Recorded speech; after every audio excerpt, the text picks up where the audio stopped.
Send me the location, and I'll be right there. If you send me the location, no time, no ride.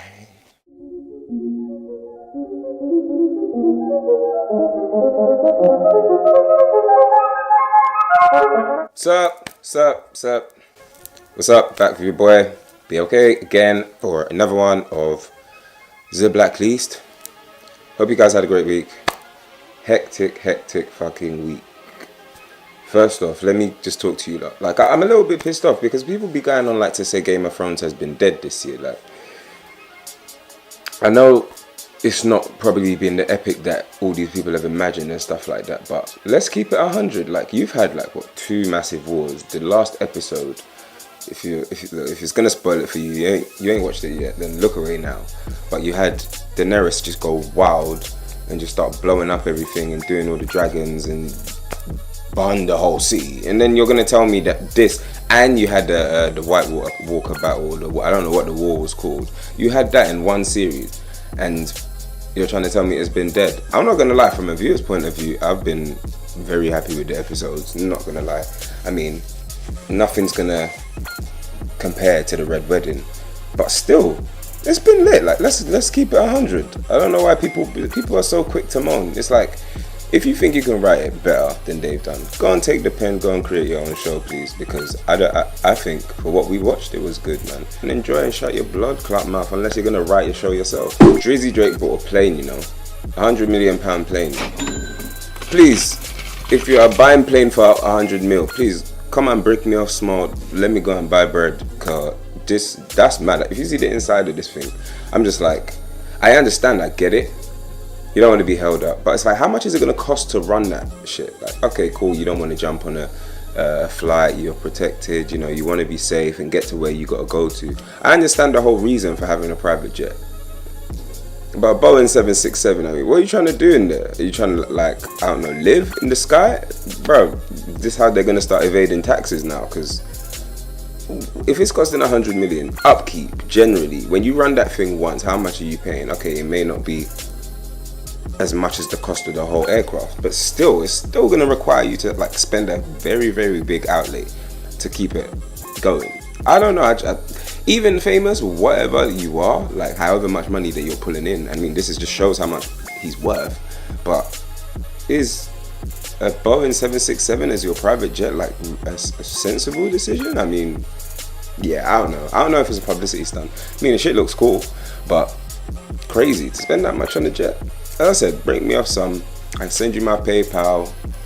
Oh, we got this thing called Tiki. Hit me up. I mean, if there's bread to be broken, boy, because £100 million jet. I won't badu. There is new music out from Tyler, the Creator. Released an album called Igor, and listened to it back to back about 4 times. There's one thing I had to say. I was having a debate with my friend about this. Like, what is the closest thing that you would say he is to? Like, if you're going to compare him to people who are legendary, I think he's a legend in his own right. Let me get that clear and off my chest now. I don't care what anyone says. He makes banging tunes. And I think if you're going to compare him to anybody, I think like when you think about like Pharrell and the Neptune and that sound, I think if there was someone who was going to bring a new, younger vibe to it, he has been the person. Because when you listen to his tracks, it's no longer like, you know, when he first started out and it was just like rapping hard and he's gritty and he's on this off kind of, you know, non-mixed beats and stuff like that gave them that raw edge. Now it's like musicality. He's composing, he's like writing lyrics, obviously he's playing instruments, like he's making musical pieces. It's not just anybody can jump on a trap beat and, you know, get the hi-hats going and spit some 16 bars and come off and spit a fly hook, but to actually compose a whole piece from start to finish and like every single element of it to be involved in and kind of directing it, there's only a few artists that do like people like him, Chance the Rapper, obviously, you know, I mean Kanye, but he's in the middle of the new and old. But people like that, like there's only certain people who have that talent, and I think he's kind of underrated in that respect.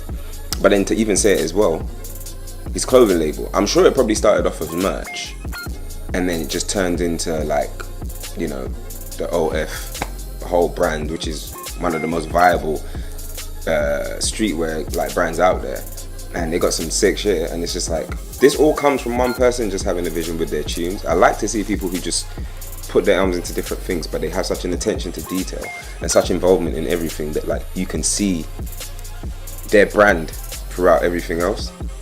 But this album's sick. It's like Flower Boy to me. It's musically good, like, you know, very, very high quality. Like, it's not something you listen to just to turn up or something. It's got elements of everything, but I think this album flows from start to finish, and I wasn't even expecting it to come. I hadn't been checking for when it was going to drop, and it got dropped and it got referred to me, and yeah, I like that. Like, I like he's still sticking to his guns. He don't need to go and make a walk it like I talk it or some shit like that to go and get back in the charts. He's doing his own thing, and yeah, people fuck with it still. But go check out the album Igor from Khaled the Creator. Honestly, like, one of the best ones that's been released this year for me anyway. So there's so much new music out now. There's so much new music. You know when you wake up in the morning and like you go, and I don't know, if you go on Apple Music and then you just look at like the For You section, or you just look up new artists who have dropped on the socials, and you just see so many albums. What there's been, like, Santi's dropped an album, DJ Khaled dropped his album, Tyler dropped his album, The Gadi dropped his album, Jevons just dropped an album. Everybody's just dropping projects, mixtapes, albums, and there's so much music out at the moment, and it's a great feeling. I think out of all of those, the ones that I've bumped the most right now are Jevons, Tyler's, and DJ Khaled's. I'm still working up with the others. I've heard a few songs here and there, but yeah, Jevons, Tyler's, and DJ Khaled's have hit me. And I don't know, like, can someone explain to me what DJ Khaled does? Like, apart from shout on the tune, like, I rate the fact that he brings all these artists together, but please, just someone enlighten me as to what his role is. Like, this ain't even on a banter thing. I just want to know what is he arranging the tunes and saying, right, I got this beat, I picked this beat, I picked these people to be on it, and it's like, what? Why does that constitute it being his album? Because he selected artists, and why is he the only guy that can really do that? Like, the people that he gets, of the caliber that he gets on every single project that he drops, is just so high. I'm like, what? Why did they all? What is it? I'm curious. It's not a banter thing. I'm just curious. If someone can enlighten me, let me know what DJ Khaled does. The album's fire. Let me know live. But it's just, every time I listen to his music, that is always going through the back of my head. Like, what is his involvement for him to have this as a DJ Khaled album, and Assad executive produced? Oh man, you gotta love the guy, but someone needs to explain that to me. Tracks of the week. The tracks I've been bumping this week, you know the deal. First off, starting with For Love by Weston. Now someone needs to tell me, did Weston go down from like 3 members to 2? So is it just Haley and Louis now? Because I don't know.